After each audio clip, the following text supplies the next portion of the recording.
जीवन में दूसरों की मदद करना और नेक इंसान बनना हर किसी का सपना होता है, लेकिन क्या आप जानते हैं कि बिना सोच समझे की गई अच्छाई कभी कभी हमारे अपने जीवन और रिश्तों को नुकसान पहुंचा सकती है।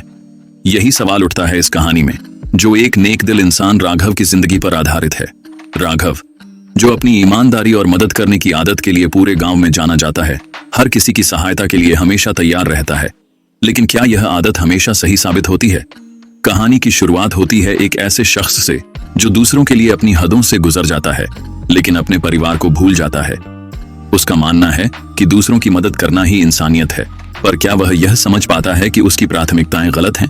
यह कहानी न केवल हमें अच्छाई के सही मायने सिखाएगी, बल्कि यह भी बताएगी कि क्यों अपनों को अनदेखा करना कभी कभी सबसे बड़ी गलती हो सकती है। दिया और लौ एक ऐसी प्रेरणादायक कथा है जो आपको सोचने पर मजबूर कर देगी कि जीवन में सच्ची अच्छाई क्या है। तो आइए इस कहानी के माध्यम से जानें कि कैसे संतुलन और समझदारी से ही एक इंसान सच्चा और सफल बन सकता है। एक बार की बात है, एक छोटे से गांव सुनहरीपुर में राघव नाम का व्यक्ति रहता था। राघव अपनी ईमानदारी और नेकदिली के लिए पूरे गांव में जाना जाता था। वह हर किसी की मदद के लिए तैयार रहता और सोचे समझे लोगों के काम आ जाता। गांव के लोग उसकी तारीफ करते नहीं थकते, लेकिन कुछ लोग उसकी इस आदत का जमकर फायदा उठाते थे।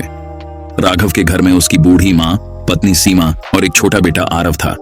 सीमा अक्सर राघव को समझाती, राघव, हर किसी की मदद करना सही नहीं है। कुछ लोग तुम्हारी अच्छाई का गलत फायदा उठा रहे हैं। लेकिन राघव हंसते हुए कहता, सीमा, अगर मैं किसी की मदद कर सकता हूं तो क्यों ना करूं? जीवन का यही उद्देश्य है। पहला सबक, अंधे की सहायता। एक दिन राघव बाजार जा रहा था। रास्ते में उसने एक बूढ़े अंधे को देखा जो सड़क पार करने की कोशिश कर रहा था। राघव ने बिना कुछ सोचे उसकी मदद की और उसे सड़क पार करवाई। बूढ़े ने उसे आशीर्वाद दिया और कहा, बेटा, हमेशा मदद करो, लेकिन सोच समझकर, क्योंकि हर मदद सही नहीं होती।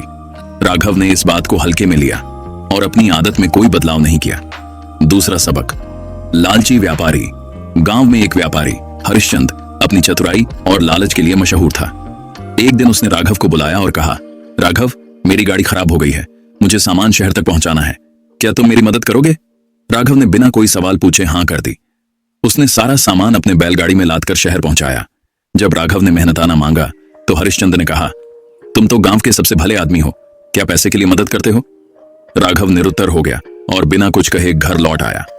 तीसरा सबक, अपनों की अनदेखी। राघव की नेकदिली के चक्कर में वह अपने परिवार को अनदेखा करने लगा। सीमा को घर के खर्च चलाने में मुश्किलें होने लगीं, लेकिन वह कभी शिकायत नहीं करती थी। एक दिन बेटा आरव ने स्कूल से आकर पूछा, पापा, मेरे पास पेंसिल नहीं है, क्या आप मुझे एक पेंसिल ला देंगे? राघव ने झिझकते हुए कहा, बेटा, अभी मेरे पास पैसे नहीं है, कल ले आऊंगा। आरव चुपचाप चला गया, लेकिन सीमा की आंखों में यह सब देखकर आंसू आ गए। उसने सोचा, राघव दूसरों के लिए इतना करता है, लेकिन अपने परिवार के लिए उसके पास समय और पैसा दोनों नहीं है। चौथा सबक, सच्चाई का सामना। एक दिन गांव में बाढ़ आ गई। राघव ने अपने पूरे परिवार को छोड़कर गांव वालों की मदद के लिए निकल पड़ा। उसने कई लोगों को बचाया, लेकिन जब वह घर लौटा तो देखा कि उसका अपना घर पानी में डूब चुका था। सीमा और आरव को बड़ी मुश्किल से पड़ोसी ने बचाया था। सीमा ने गुस्से में कहा, राघव, दूसरों की मदद करना अच्छी बात है, लेकिन अपनों को अनदेखा करना कहां की समझदारी है? अगर आज हमें कुछ हो जाता तो क्या तुम खुद को माफ कर पाते? राघव को यह सुनकर गहरा झटका लगा। उसने पहली बार महसूस किया कि उसकी प्राथमिकताएं गलत थीं। अंतिम सबक, दिया और लौ। राघव ने अपनी मां से इस बारे में बात की। मां ने उसे एक दिया लाने को कहा। उन्होंने पूछा, क्या दिया बिना तेल के जल सकता है? राघव ने कहा, नहीं मां, तेल के बिना दिया बुझ जाएगा। मां ने मुस्कुराते हुए कहा, बेटा, तुम वह दिया हो और तुम्हारा परिवार वह तेल। अगर तुम अपने तेल को खत्म कर दोगे तो दूसरों को रोशनी कैसे दोगे? पहले अपने परिवार को संभालो, फिर दूसरों की मदद करो। बदलाव की शुरुआत राघव ने अपनी मां की बात समझ ली। उसने अपनी जिंदगी को संतुलित करना शुरू किया। अब वह पहले अपने परिवार की जरूरतों को पूरा करता और फिर दूसरों की मदद करता। धीरे धीरे उसने यह भी सीख लिया कि हर किसी की मदद करना सही नहीं है। उसने उन लोगों से दूरी बनानी शुरू कर दी जो उसकी अच्छाई का फायदा उठाते थे।